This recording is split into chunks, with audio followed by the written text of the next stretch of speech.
All right, welcome everyone to the November 4th, 2015 Shakopee City Council meeting. Call the meeting to order. Ms. Henson, could you please call the roll? Yes, Mr. Mayor. Councilmember Whiting. Here. Councilmember Luce. Here. Councilmember Mokel. Here. Councilmember Lehman. Here. And Mayor Tapke. Here. All stand for the pledge. I pledge allegiance to the flag of the United States of America and to the republic for which it stands, one nation, under God, indivisible, with liberty and justice for all. All right, item number 3, approval of the agenda. Are there any additions or corrections? Yes, Mr. Mayor, we have several additions and some corrections as well. Item 6A, the property owner names have been added to resolution number 7629, ordering certification of unpaid utility charges for collection with payable 2016 property taxes. Item 6B, property owner names have been added to resolution number 7630, certifying assessments for delinquent refuse bills. Item 6C, which is a public hearing, by the way, has property owners' names added to resolution number 7633, ordering certification of unpaid miscellaneous charges, including false alarms and lawn mowing services for collection with payable 2016 property taxes. Also, we have 3 additions to the agenda itself. 8B1 is a recognition of Shakopee Police Department for receipt of the 2015 International Association of Chiefs of Police and Cisco Community Policing Award. 8C2 is a report on sanitary sewer lining project, and 8F1 is a selection of council members for the hiring committee for the positions of Director of Planning and Development and Finance Director. Well, thank you so much. Anything from council? All right, entertain a motion to approve the agenda as presented. Councilor Whiting. Make a motion to approve the agenda as presented. Councilor Luce. Second. Any discussion? Seeing none, all's in favor? Aye. Anyone opposed? Passes unanimously. Item 4, consent business. Anything to remove or add to consent? Councilor Lehman. 4F2. 2. Anything else? Councilor Luce. Or D2. 2. Anything else? I was going to suggest, can we put, does anyone have a problem with putting the snowmobile trail route onto consent? I was going to ask the same thing. Okay with that. I'm okay with it. All right, so we're going to add 8C1 onto consent, and if anybody wants to speak about it, you can during discussion time. But I don't know if anybody has anything you want to say about it. So, we're going to put 8C1 onto consent. We've pulled off 4D2 and 4F2, correct? Yep. All right, Councilor Lehman, Make a motion to approve the consent agenda as modified. do we have a second? Second. Councilor Mokel, follow all that? Got it. All right, could you please read the consent business? Yes, Mr. Mayor, the consent agenda items for November 4th of 2015 are as follows. 4C1 approves all-way stop signs on Valley View Road at the intersection of Evergreen Lane. 4C2 declares 5 vehicles held by the Public Works Department as surplus property and authorizes proper sale or disposal. 4C3 approves the sidewalk and trail snow removal routes for 2015/2016. 4D1 adopts resolution number 7632, which establishes the city's contribution levels for employee insurance benefits for 2016 and authorizes the appropriate city officials to enter into contracts with Medica and Delta Dental for 2016 insurance offerings. 4F1 approves the payment of bills and electronic transfers in the amount of $1,665,071.28. 4F3 approves the suspension of City Code Section 10.60, noise elimination and noise prevention, Subdivision 3, hourly restrictions on certain operations D for construction activity on the site of the Gateway South development at 4th and Shenandoah by allowing construction to begin at 8 a.m. on Saturday mornings through December 19, 2015. 8C1 approves the regional snow trail route in Shakopee for the 2015-2016 snow season. Thank you very much, sir. Any discussion from council? Real quick, does anybody have anything from Snowmobile Association that you wanted to say? Good. I also want to say thank you to Chris Wilson because insurance went down 11%. Is that right? It is right. That is, last year it held steady, and this year it went down 11%, which is huge for a lot of people. So that's really great. So nice work there. Any other discussion? Seeing none, all's in favor? Aye. Anyone opposed? Passes unanimously. All right, we're gonna move on to item number 5, recognition of involved citizens by city council. It's time where anybody can speak if you'd like for items that are not on the agenda this evening. All right, seeing none, we're gonna move on to item number 6 for public hearings. 6A, public hearing for delinquent utility charges resolution number 7629. Entertain a motion to open public hearing. Councilor Lehman. Motion to open a public hearing. Second. Councilor Luce, any discussion? Seeing none, all those in favor? Aye. Anyone opposed? Passes unanimously. Mr. Loney. Thank you, Mayor, members of the council. This first public hearing is to consider the delinquent utility charges. This is with sanitary sewer and storm drainage. Proper notice has been sent out for people that have not paid their utility bills. We sent that out after October 6th. And you have a resolution on your table. I'll get that out here. You got 3 here, and you gotta make sure I get the right one. 7629. We had $25 as administration charge to this account. We did not put names on this sheet, but we're just showing the amounts. Sanitary sewer, the total amount to be collected is $6,924.24. We have one delinquent storm sewer bill, that's $235.29. Your action tonight is to adopt this resolution that's on your table, 7629, ordering the certification of unpaid utility charges. Thank you, sir. Any questions from council? Seeing none, this is a public hearing. Anyone would like to speak on this item can do so now. I have a question. Is it about this item? Yes, it is. All right, then come up to the podium. My first time. Welcome. Yeah, so it's a public hearing, so you need to write your name and address down on the paper that's up there, and say that out loud as well for the record. William John Strunk, 303 First Avenue West, Shakopee, Minnesota. Is that good? That was perfect. This little piece of paper here? Supposed to be- No, there should be a sign in. It's behind the screens. Oh, you can just go. We can See, I sign it was later. not lost, right? Well, I just bought this house a year ago, and I think I paid my utility bills and trash collection bills on time, every time. And I brought my checkbook, and I'm not sure why I have this notice. Now, they said here at the bottom, a $70 administrative fee on top of the $73.72 that they claim I owe. I'm not, This is garbage. These are delinquent garbage. This is the next item. All right, you oh, are. I'm the it's next item. Oh, Yep, I'm sorry. You're the next one. Sorry. I won't make you say your name again. Then. Thank you very much. You gotta sign in twice, sheet though. here for anybody if they want it. Yeah. All right, public hearing. And anyone else like to speak on the item?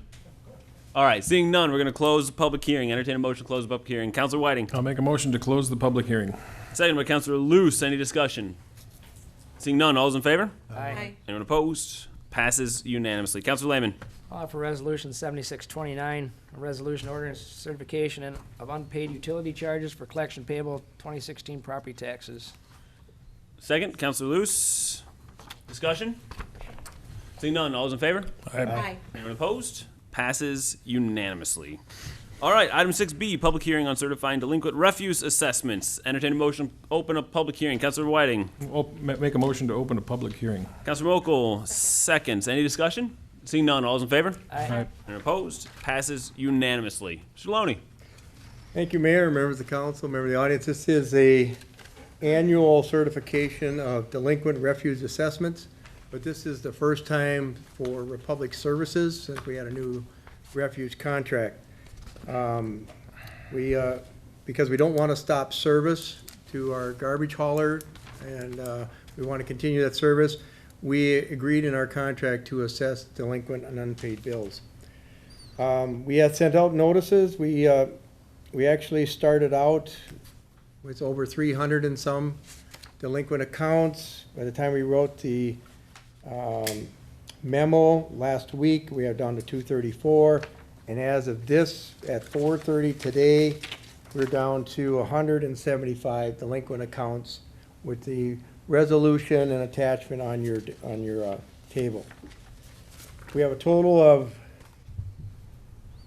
$38,172.36, and there's administrative fees. $45 is for the city, $25 is for Republic, and administrative delinquent accounts of $12,250.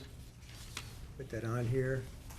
And so there's a total to be certified of $50,422.36. All I do is assess the unpaid bills. There might be questions. I think Rich Burstein is here somewhere. There he is. Republic, he can answer more of the questions on notification and issues that have come up throughout the year. And actually, the last few days has been kind of a whirlwind. A lot of people paid at the very end. So with that, continue the public hearing. I'll take any questions, but resolution 7630 is before you. That's Whiting. Maybe you can help me with this question. I had an email from a person who had just bought a house, and if the previous owner, and I don't know if this is Mr. Strunk's issue too, if the previous owner didn't pay that bill, is that the responsibility of the title company to clear up those delinquent bills from the previous That's a owner? very good question. We asked that of our finance director, Gene McGann. And yes, it really should be the title company's responsibility to check for any unpaid bills with the property. If they have title insurance, they should be able to go back after that and get that fixed, that they are not. But we do assess the property, not the previous owner, because that person is gone. So all these accounts are based on the property of record, So the bill follows the property. right? Okay. Thank you. Councilor Lehman. I guess the concern I have with that scenario, and I have the same email, but it's with let's say it's a road assessment as an example. There you're getting a tangible brick and mortar item, where with a garbage service, you're getting a service. So you're, in effect, you're having the future owner pay for a service they never received for somebody that's already received it. So to me, it's not the same as paying for an item that you have in hand, a material item like a street. Yeah. It is one of our stickier issues that we deal with. You've been on the council many years. It's always come up where, again, the person that really received the service didn't pay for it, Right. not the property owner that is getting the bill. I do think, and like I say, they need to go back. When they purchased the property, they were supposed to check for unpaid bills. Now, some of that doesn't become an unpaid bill until after 120 days. There may be a disconnect there. I don't know. I guess Rich may be able to answer that better, but I don't think the notice goes out until it's 120 days, No, send out late dues, post dues at 60 days. 60 days. It's 60 days. So there might be a 60-day window where it may not be necessarily an unpaid bill. Or wouldn't be able to be caught by a title company or research. But that is one of the dilemmas. When we assess, we have to assess the property. Any other questions? All right, this is a public hearing. Mr. Strunk, you're on now if you want. Or do you don't have to. I'm not going to force you up there. Fine, I just, after hearing what was said, I can talk to Rich. Yeah. And maybe I can get some yard waste out of this, maybe, maybe, I don't know. Sounds like a square deal to me. There you go. So, you know, I love the house, you know, and the people that sold it to me. And for the 72, whatever it is here, less the $70 administrative fee for after the, yeah. Not me. Yeah, okay. You know, I wouldn't have a problem paying that, okay? Just because I love the house. But just getting it out of the blue, it's like, you don't pay your bills? And I was like, well, I pay my bills. You know, I've always have. So, we'll work it out. Problem. I'm happy. Thank you very much. Beautiful. Nice job as mayor. I heard you got, oh, sorry. You didn't go for reelection, right? Correct. So when does that whole transition take place next? 58 days. Oh, there you go. Mark your calendars. Just wondering. Councilor Whiting? Are you, Mr. Strunk, are you able to pay that tonight? The bill, yes, Okay. of course. Are we able to waive that fee, administrative fee, if he pays tonight? Or was there a deadline already passed? You're the council, you can do whatever you want. You can. You That can sounds delete dangerous, it. Bruce. Can we leave it up to, can we leave it up to this guy over here? No, because I'm not sure who's Council collecting would it. have to, I think- you'd have to adopt the roll and either exempt, you know, Oh. I guess we don't want to really, it's up to you if you want us to change the roll. The actual roll has Mr. Strunk on there, I believe, right? Yeah, it has me, 301. parcel number and everything. Yeah. I can double check, but that, he does have, what's your bill? $73. 72 cents. And if you want to waive that, you'd have to give us direction. Yeah, you can just approve it and then remove it. 'Cause I can That's show Lehman? you where I paid it last. Mr. Strunk, Yes. is this your bill that you didn't pay, or are you paying somebody else's bill from the past, Well, it has my name on it, that's why I'm concerned. right? But is it actually for It service could have been you? from the Fenier family. Okay. That owned the property before me for 100 years, but Okay. not Sure. sure. All right. Okay. You're good? Well, I'll have to look at that, but last year, like 12, I showed where I paid my first Republic bill. All right. That's fine. Does anyone know? What's your property ID number? You want to read that off? It's number 6 on The the, number is list. 27-001-0860. Got it. All right. All right. That's right. All right. So a public hearing still. Anybody, anyone else like to speak on this item? All right. Seeing none, I entertain a motion to close the public hearing. Councilor Luce. I just wanted to make a comment before we close the hearing. I purposely did not pay my bill until 2 weeks ago. I wanted to go through their process to see how it worked. It works very well. They're very willing to work with you. Make a phone call, they'll work it out. So it was a great system. Any I other am comments? current.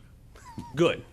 Councilor Whiting, I'll make a motion to close the public hearing. do we have a second? Am I done? I'll second. Councilor Mokel. Do we have any discussion?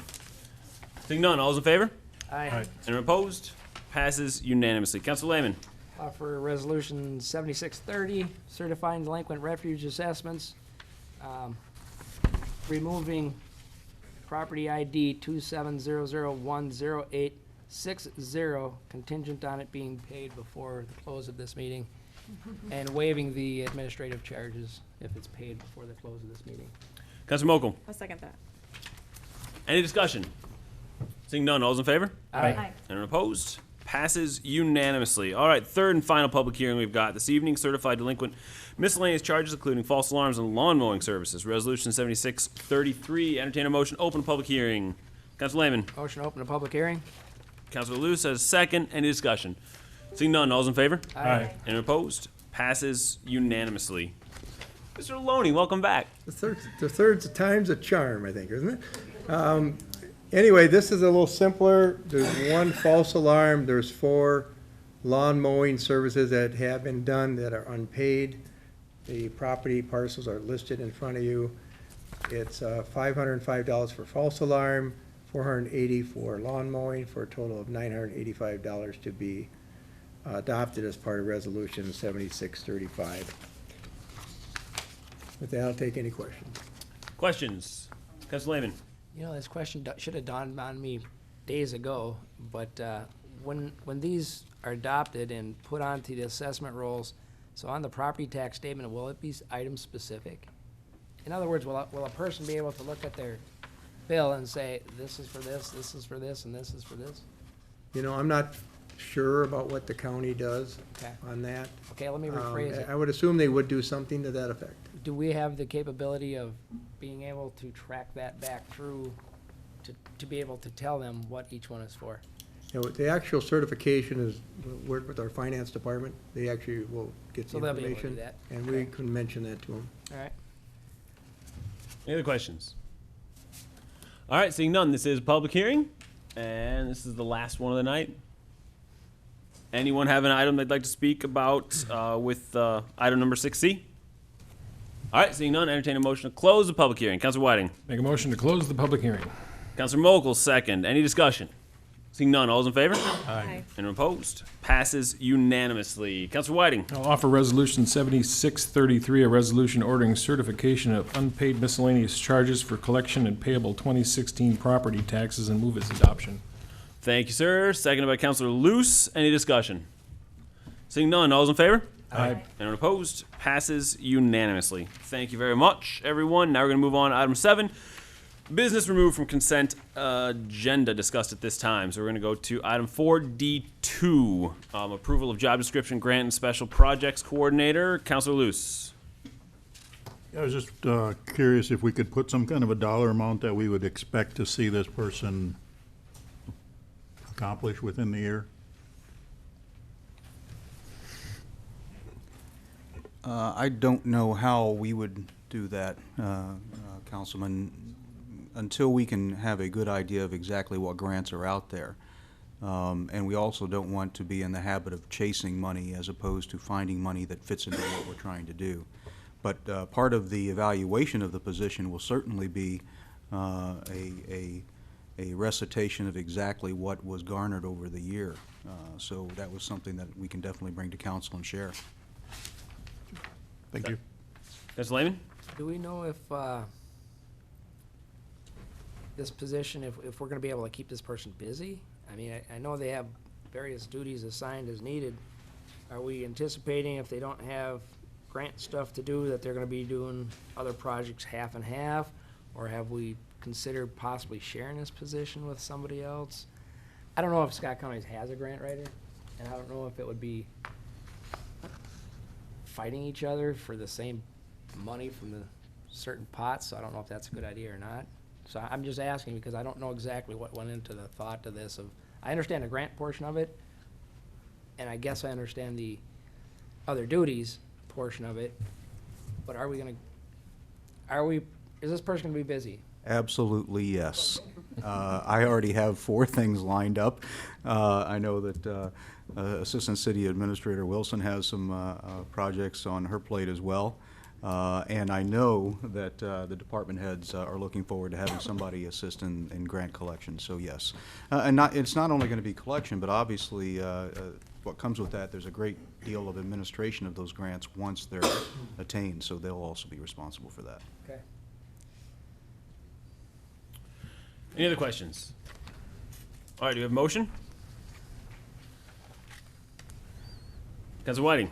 Make a motion to approve the attached job description for the position of grants and special projects coordinator and authorize its placement in grade 6 of the city's non-union pay plan. Second by Counselor Luce. Discussion. I think this is going to be a phenomenal piece to have at the city to be able to get at a lot of. A few years ago, Burnsville had hired a grant writer, had him on for 3 years, and it was $12 or $13 million that they brought in just through grants. A lot of them are for road projects and other things like that. So I think it has a ton of potential. I'm glad to see it included here. So any other discussion? Councilor Luce? Yeah, I'd just like to make a comment that Duluth has a similar process, and their person has reined in a lot of money for them. So hopefully we can get one that's successful. Councilor Whiting? I agree with you. I think the grants will pay for itself. I think we'll give the position some time to get acclimated, but I think in no time it'll be paying its salary and then some. So I think it's a great idea. Perfect. Anybody else? All right, seeing none. All those in favor? Aye. Anyone opposed? Passes unanimously. 4F2, adoption of Metro City's 2016 draft legislative policy positions. Councilor Lehman. Well, unfortunately, I didn't get a chance to read them all, but they typically include items that I don't support, mainly the use of eminent domain for redevelopment against the property owner's wishes.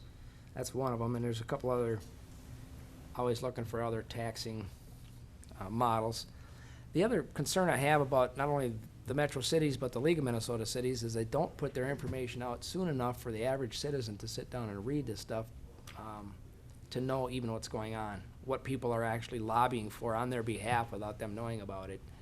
I've brought that up to these groups over the years. Falls on deaf ears. Apparently they like to work in secrecy, so. As usual, I'm gonna not support this. All right. For them reasons. Anyone else? Councilor Mokel? I will be going to the meeting, so if you want to write down your concerns, I will make sure that it gets shared at the meeting. Okay. All right, does anybody have a motion? Councilor Whiting? Make a motion to endorse the draft Metro Cities legislative policies and empower Councilor Mokel to vote in accordance with the council's direction. Do we have a second? Second. So, Councilor Mokel, any discussion? Councilor Lehman? So I take it council's direction is just to rubber stamp it, or is she gonna take any I direction? will take the exceptions, that, especially the ones that were outlined in the Memo? memo. Okay, And if you have more, just get them to me and I will make sure they get added. all right. Is that okay with everyone? Any further discussion? Seeing none, all those in favor? Aye. Anyone opposed? Aye. I voted for it because she's gonna take what's on the list. Passes 4-1 with Councilor Luce in dissent. That was correct, right? Correct. All right, now we are going to move to item, just make sure I don't miss anything, 8B1, recognition of Shakopee Police Department for receipt of the 2015 International Association of Chiefs of Police and Cisco Community Policing Award. Well, thank you, Mr. Mayor. We did want to take an opportunity to have the award that Chief Tate and his officers were presented last week, I guess it was, Chief, and to have the community have the opportunity to take a look at it. It is quite impressive. But what is even more impressive than the award itself is the reputation that this organization has. And Chief Tate doesn't like talking about it because he thinks that, he's been recognized, and that's fine, and then, he should go on and do his job. But from my perspective, we should never, ever apologize for excellence. And we have an excellent police department, and we should be very proud of them. Absolutely. Councilor Lehman? Mayor, if I may, I've had the privilege of working with the Shakopee Police Department for a very long time, and actually from both sides of the recipient. Just to clarify, in my earlier days, it was from one side, and in my later days was from the other side. Both have been very professional. We do have a very good police department that recognizes that they serve the public, and they're respectful even when they're arresting a bad guy. Not me. And they've got some very good programs. I mean, over the years, we adopted, I think it was under Tom Steiniger, the council back then adopted the police, community policing model. And Tom Steiniger, if you know, was an old school guy, and he started it off, and it progressed through various chiefs. And each chief took it to the next level. And Chief Tate, you've done a very good job taking it to that next level. Again, you've done a great job. Very proud of your department. Keep up the good work. You do a great job for our community. Thank you. Councilor Whiting? Yes, Chief, I'd like to congratulate you and your staff on the awards you guys have been bringing in. It's great. It's great to sit up here and know that the police and the police chief are professional and with high integrity, and it's not a concern of mine. So that's great. Thank you. Councilor Mokel? I'd also like to say thank you, and I think it shows a lot about Shakopee and all that we do here. And I want to also commend our hiring staff too, when they go through and hire these officers, that we always get the best. So thank you. Councilor Luce? I've taken a couple of ride-alongs with the department. It's been very uneventful, but very informative. Other than the ride I did with the chief, we had to go into high-speed pursuit for a little bit, but everything was done very well. I'm very happy to say that they're part of our city, and thank you for doing a great job, and keep it up. Perfect. Mayor, I was just gonna ask if Councilor Lewis's rides were in the back seat or not. like yours? You don't need to answer that. Can we do a picture or I don't know what the plan we is. gotta, Oh, we certainly can. someone's got a camera? The chief loves his picture. I page. bet. Especially selfie. Yeah, exactly. Didn't bring the fancy camera. Well, let's do that. That will work. Guess I'll have to do. Oops, oops, sorry. Oh, I was thinking administration and the chief. We don't do anything. I know. Up here? I don't do photos. You don't.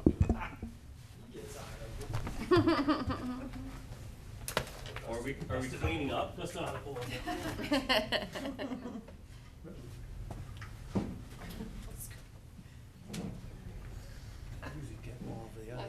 Ready? 1, 2, 3. One more. 1, 2, 3. There you go. That's work as always.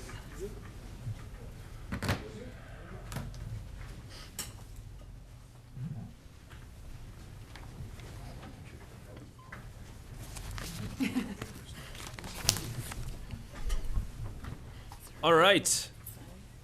You always want Kristen if you could get her, though. She takes it. Bruce, do we get to take sanitary sewer lining pictures together too?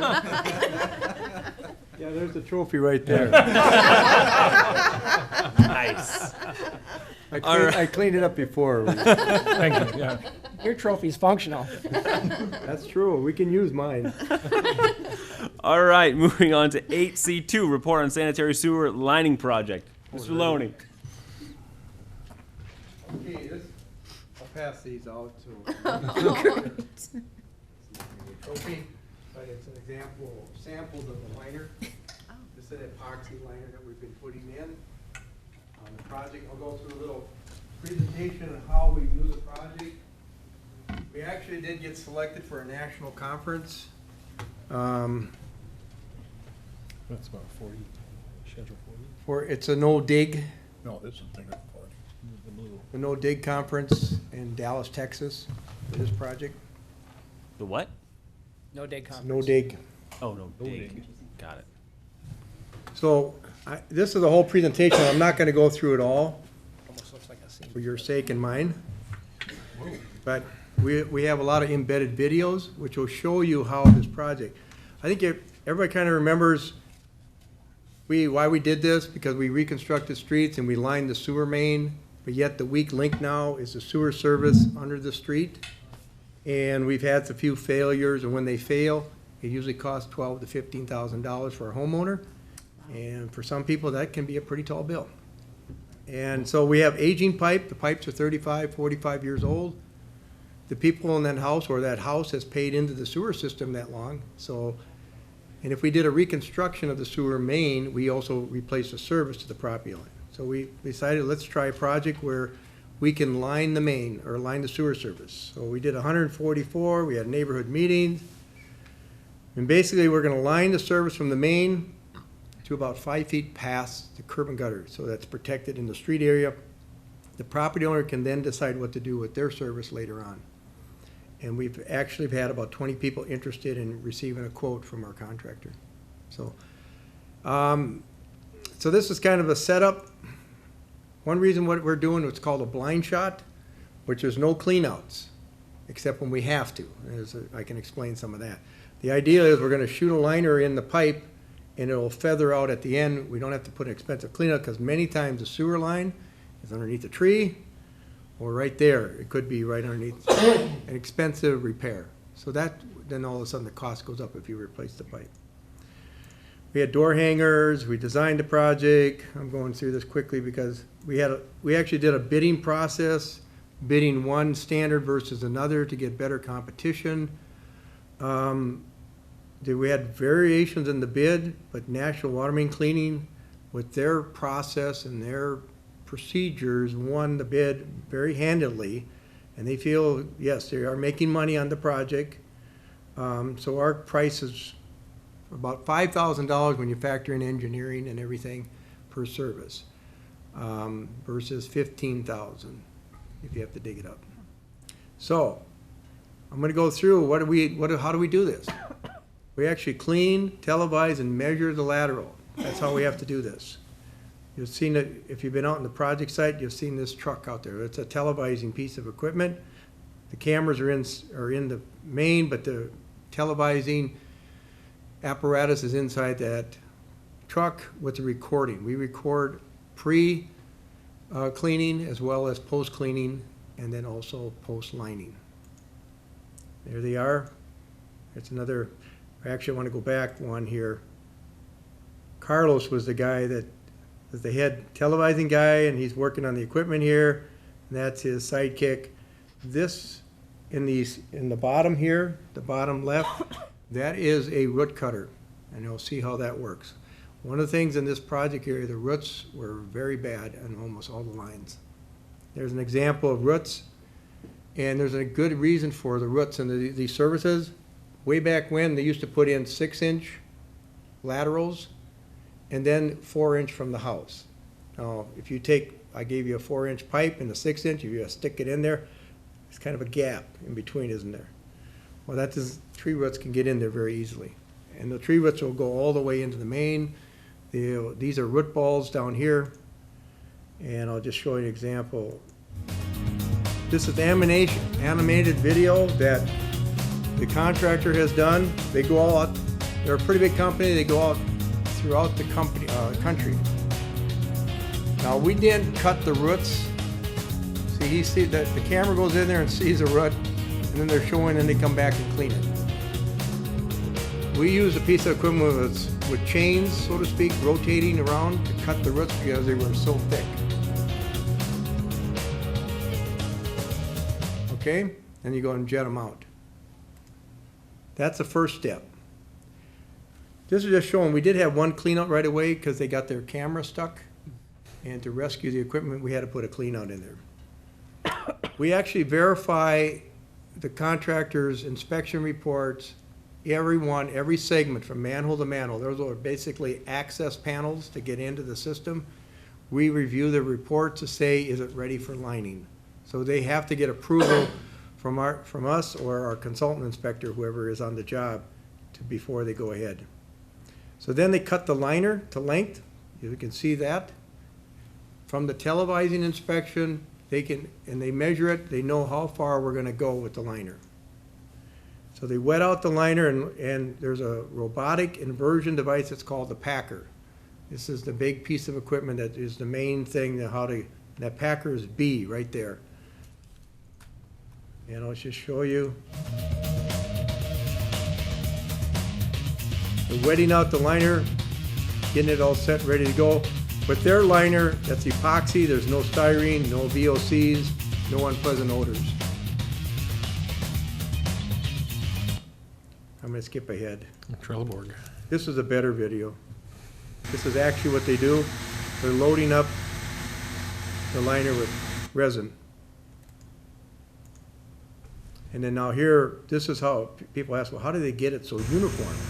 This is a uniform, they got the resin in the liner, and that roller is set at a certain millimeter thickness, and that's what guarantees how uniform it gets. And there's also a vacuum hose at the end here to suck out the air, so there's no air gaps or air pockets.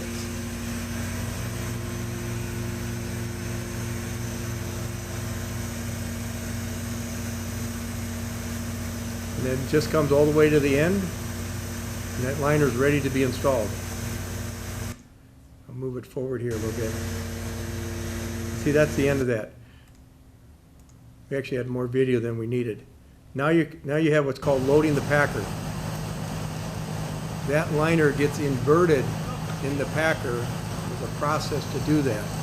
There's a cable that goes through, you'll invert the liner in that packer. That packer is the piece of equipment that's got several hoses, air pressure, TV camera, and they get it in place, and you'll see how that will go. They also have to wet and lubricate the liner so that it will slide through the packer and get in position.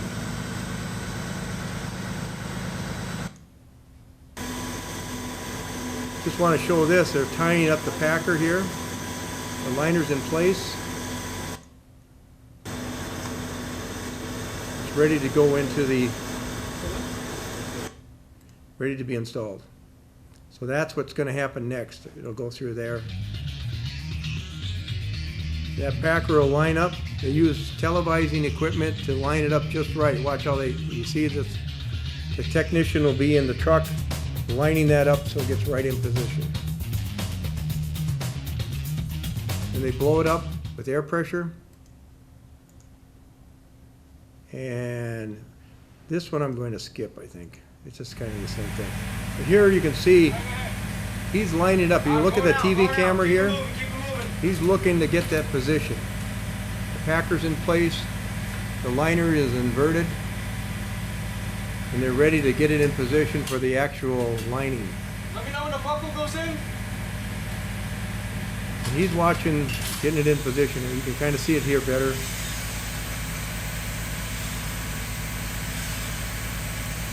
See where that hole is right here? He's lining that up. There's your lateral. And we call that lateral connection the Y, not W-H-Y, Y, it's W-E-Y.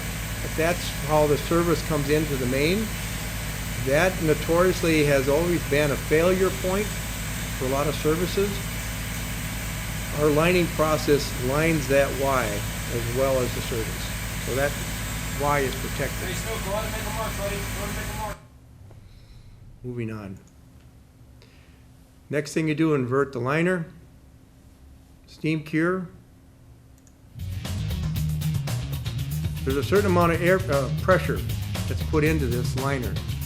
That's what's going to shoot the liner. See how it's being shot into the service?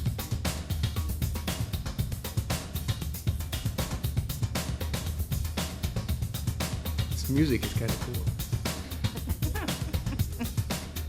And then they do the inversion, they heat the liner. We're finding they're heating the liner about 240 degrees and there's steam coming out.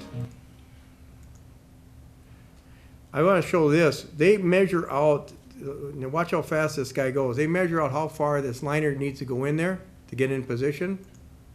Whoops, missed him.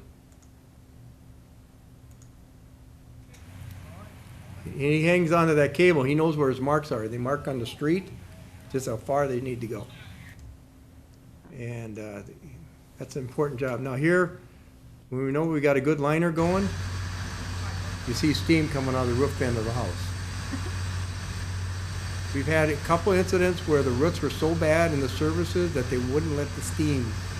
And that was a failure, and we had to go in there and put a clean out in to get the pipe redone. But if you have roots that are so bad that we kind of wonder, how is this pipe functioning? We really don't know.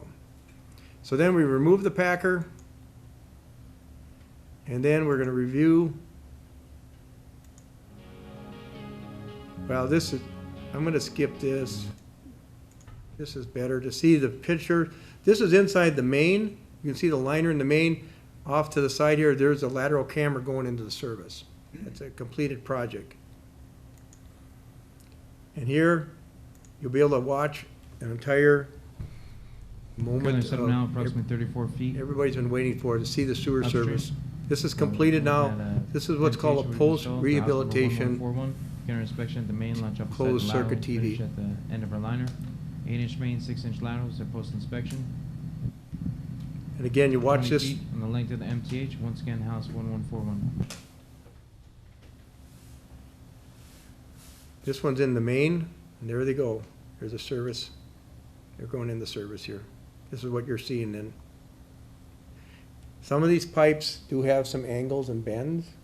The liner will actually, whatever the shape of that pipe, that's what's gonna get lined. It adheres to the shape of the pipe. That's why when we look at some pipes, is it lineable or not? We may not be able to make certain bends and twists and certain connections. There's a couple of houses we're gonna have to go back to people and say, we just can't line your service, sorry. It's just not gonna happen. But anyway, at the very end here, you'll see the orange end cap. It's kind of right in this area. And then the vitrified clay pipe, that's the end of our liner. That's the end of our liner, and there's the service pipe.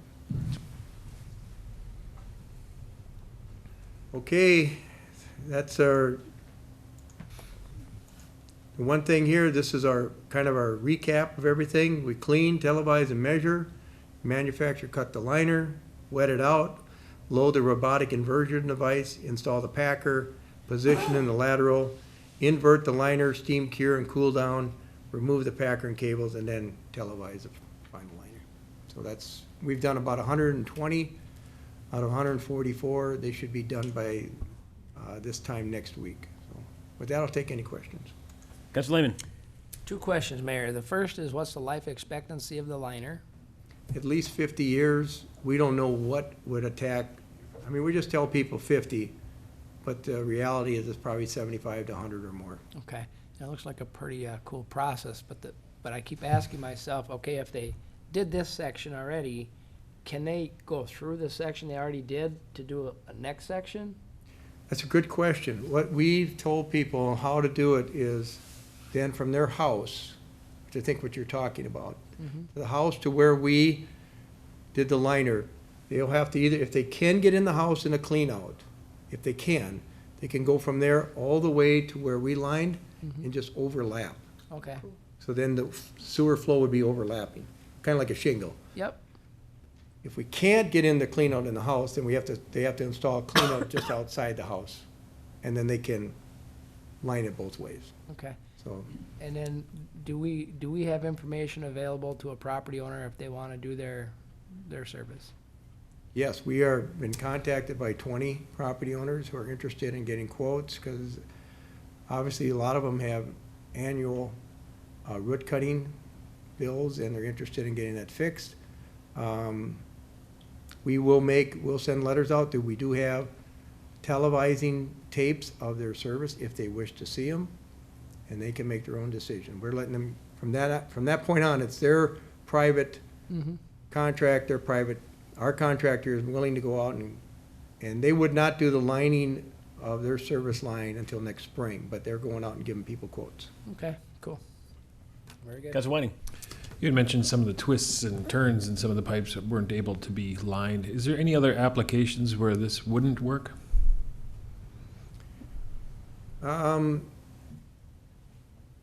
If you really had, I mean, disjointed pipes that, again, it lines what's there. If it's something that just, when you're done lining, it's collapsed, you really should fix that pipe before you line it. It depends on the service or the surface. We have one where how they did it, they actually cut an opening in the main pipe and stuck it in and trying to get the liner through there and making the turn. Our contractor says he doesn't feel that he can do that. So you really have to rely on the expertise of these guys that've got the experience. They'll tell you, we've got 3 or 4 services right now that are difficult to line, that we may not be able to do. Would this work with Orangeburg pipe?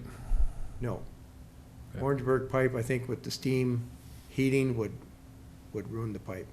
It wouldn't, they don't recommend it for Orangeburg. Okay. Do we still have some of that still floating around? And If there is Orangeburg, it's usually from the property line to the house. okay, thank you. Any other questions? Councilor Luce. Have you been made aware of any of the laterals that have snapped at the curb line? We get a real cold winter and a lot of snow. The yard doesn't freeze, but the street does, and they shift. I have not been aware of any of those, but it could happen if the service is fairly shallow. I've seen 3 of them in town here that I've worked on that were that way. Yeah, it must be a fairly shallow service. I don't know what the depth was, but Yeah. we measured them out and they were right at the curb line, and that's what we attributed it to, is cold winter and a lot of Frost. snow.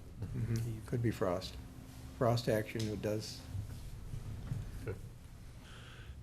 Bruce, is there any money available from Met Council for doing these kinds of projects? Because when they had their ribbon cutting for the solar array that's out there, I also went on a tour of the whole plant, and they're talking about not this past June, but the June before, when we had all the rain, that their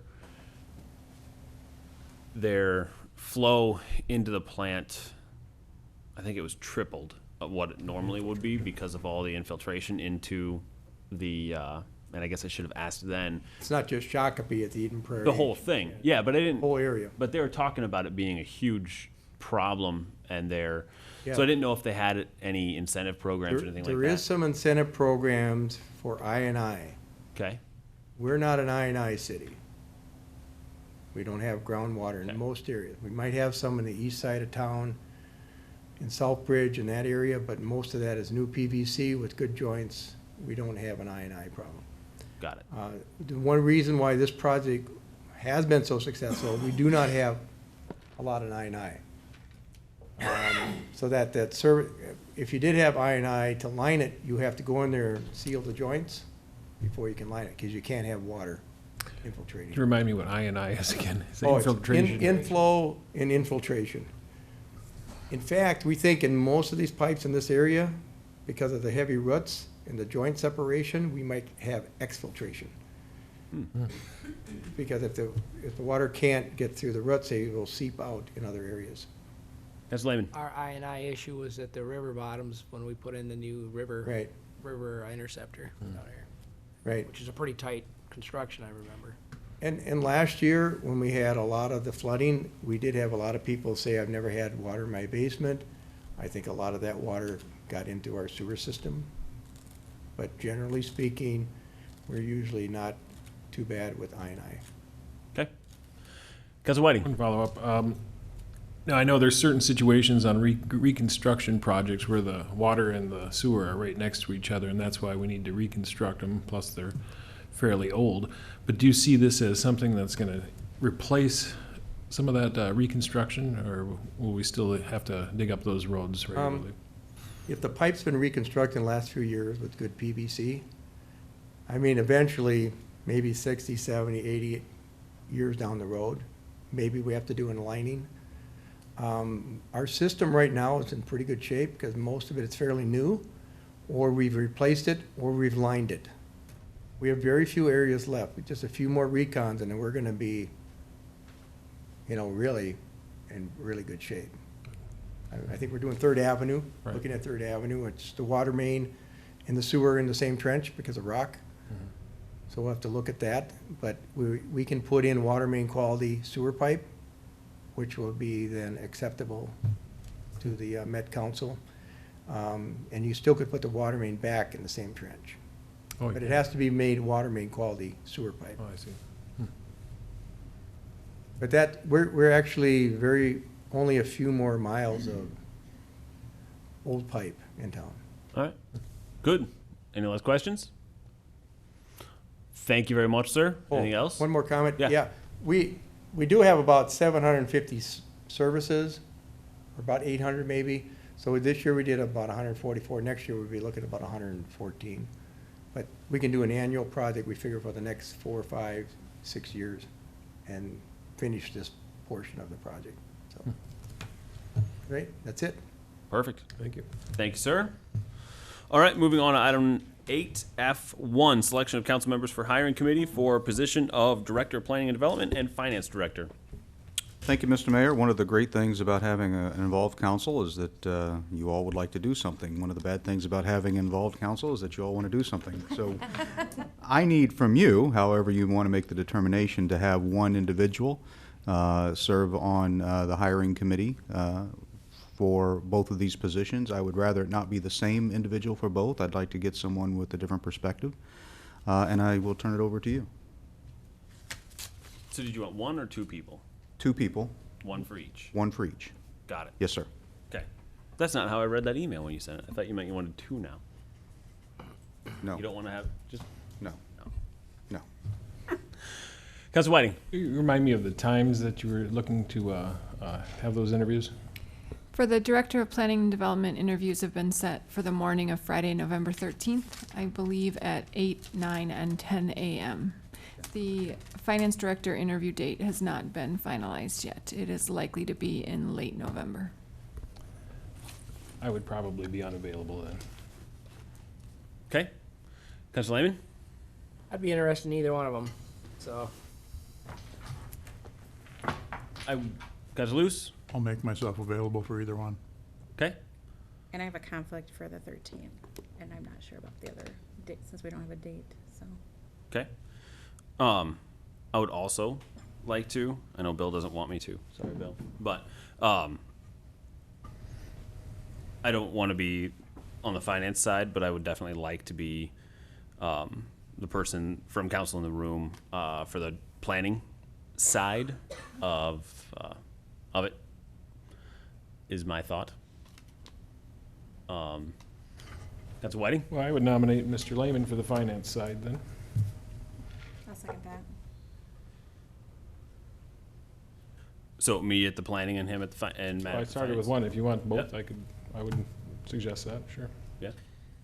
That's Lehman? I would prefer that somebody that's on the council in the future is involved in the planning and development side, as the memo stated.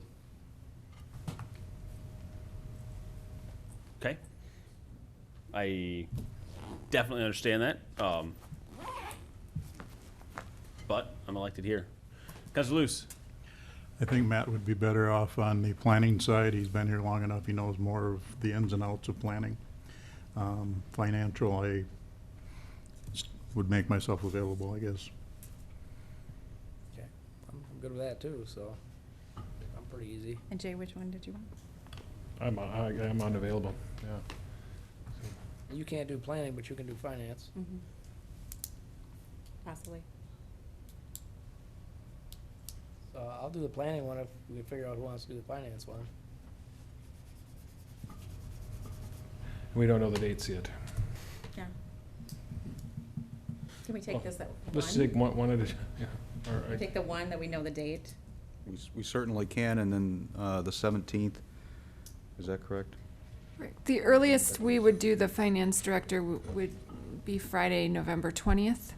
My only concern was that if we wait until your meeting on the 17th to pick somebody, that might be coming up, very shortly. We can certainly keep in touch with all of you, as that date gets solidified. We can have Well, one it's- an alternate. Yeah, let's do the planning one, and then let's do a finance one and an alternate for finance. Okay. Councilor Lehman? Why don't we just try to nail it down tonight? I'll do the 13th, and then either Counselor Lewis or Counselor Mokel can do the finance one at whatever the date is. As one is alternate and one is the, Right. And we know that we've got it covered.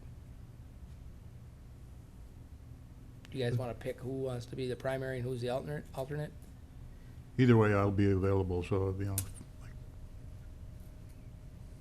Okay. Can we do that?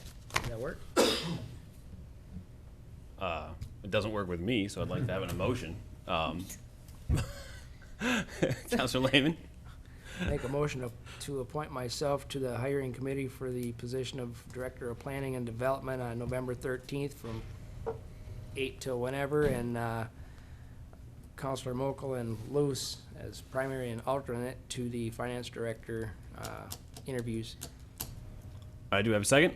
second. Second by Councilor Luce. That's great. My want to be on the planning piece of it is because I've been very involved in the last 4 years with all the planning projects that have been going on. And I would like to be there for the customer service side of it. I think that's the number one piece of this job, and I'd like to interview and be with that person, having been involved with the developments. So that was my call on that. So that's Lehman. That's reasonable and understandable, but from a customer service standpoint, the ultimate responsibility for that is our city administrator and his administrative staff. And from the actual planning and development perspective, there again, the responsibility falls on the council on zoning and what they're looking for and where to put it into the future. So from a interviewing perspective, as we went through the administrative process, I don't really think our role is to look at the individual qualities. We're looking at the overall qualities. And I'm sure that during this process, we're relying on various professional firms like we have with administration and police and fire department heads and stuff to do these other qualification checks. So, you know, I think it's a workaround, the hierarchy that's in place, to have a department head, have a council member pick the qualifications of a department head under the administration, and their customer service qualifications. Again, that responsibility falls directly on the city administrator and his staff. So I don't want to bypass the process.